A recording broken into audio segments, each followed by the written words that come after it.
I hear a lot about the multiverse and that they now believe, this is everywhere. Yeah. I'm not making this shit up. Yeah.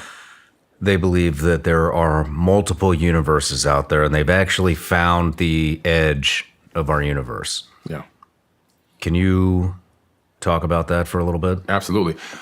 Not only did they find the edge of our universe, but they also found what seems to be a merging part or the beginning part of another universe overlapping slightly. Really? Yeah. You can look this up. This is pretty interesting because now it proves like, wait a minute, there is a multiverse. And so we're not the only one. So what happens at the other side of a black hole? Could it be a white hole? So as energy is being sucked out of one universe, is it going in and creating another universe from scratch? Is that the Big Bang? Where the energy is coming from? All these questions start to pop up and arise.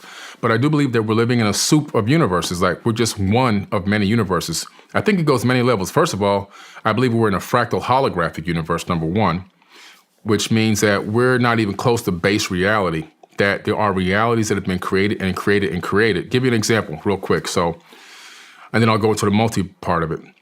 We have video games, right, that exist. One is called No Man's Sky.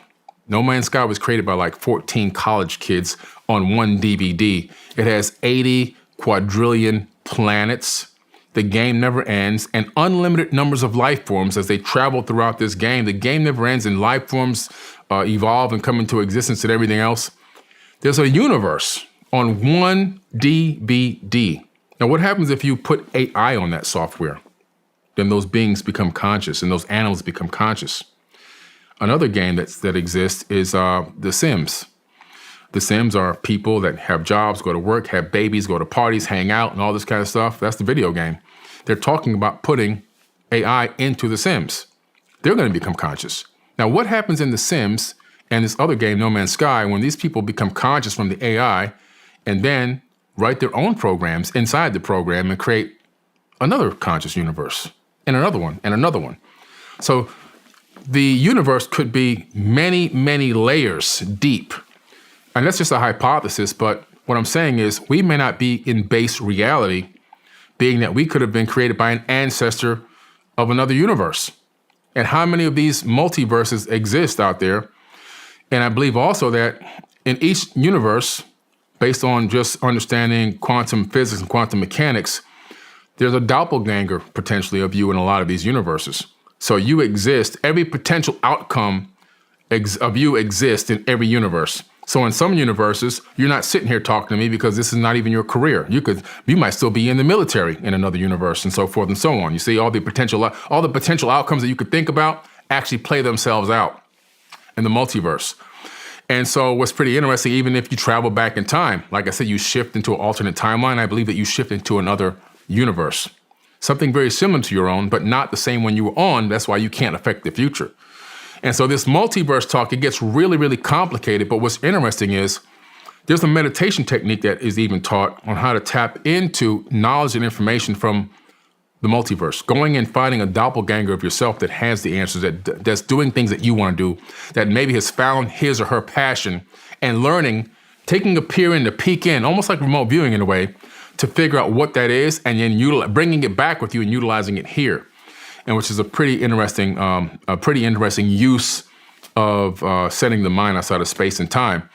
And so these multiverses that supposedly exist and they bounce off of each other, and it's like this sea of multiverses, according to theoretical physics. But I believe that each one of these is potentially an experiment that's running concurrently. In other words, this one is an experiment with these laws of physics and this amount of darkness and this amount of light. Let's see how the darkness gets taken out of this one and how much the light can take over and turn it into a glowing light universe, light meaning positive energy. This one over here, let's change the laws of physics a little bit and let's do this over here. Let's start off with light and a very little bit of darkness and see what happens there. Let's see if darkness has the power to take over. I'm just hypothesizing now, but imagine this on the grand scale, this soup of universes all over the place, and each one running its own individual experiment. To what end, I don't know. Again, this is just a hypothesis, but it's very, very possible that that's what could be happening. And I really feel like this one that we're in is an experiment to see how we can actually destroy darkness, maybe once and forever. We know that we're living in a cyclical civilization that rises and falls. We know that based on ancient texts and tablets and ancient accounts, that there have been golden ages on this planet before, at least 4 of them. Now we're heading into the 5th age, which is the age of Aquarius, which starts in 2025. And we're heading in through the Yuga cycle, which now I believe we're in the Tetra Yuga, heading back into a Silver Age, heading back towards the Golden Age, which will take thousands of years, but we're on the right track. However, what is stopping us from staying in a Golden Age? 4 times we've had a Golden Age. How come we keep falling back down? What is stopping us from staying and maintaining the Golden Age? There's nowhere that I've ever read in any book, text, scripture, papyrus, cylinder scroll, anything that says you have to fall. It just says the cycle happens. But what if this civilization is the one that rises and doesn't fall? What if we're the ones that really truly learn what happened in the ancient past and we're able to utilize that knowledge and that wisdom, because the past is prologue, to stop the fall of a golden age in the future? That's my ultimate mission. That's my main objective. How do I help usher mankind back towards that age? I'm planting seeds of a tree that are going to grow. I'll never sit in the shade of those trees. But the work that I'm doing, I feel, will have some impact on the golden age. Hey everyone, this is Billy Carson, aka Forbidden Knowledge.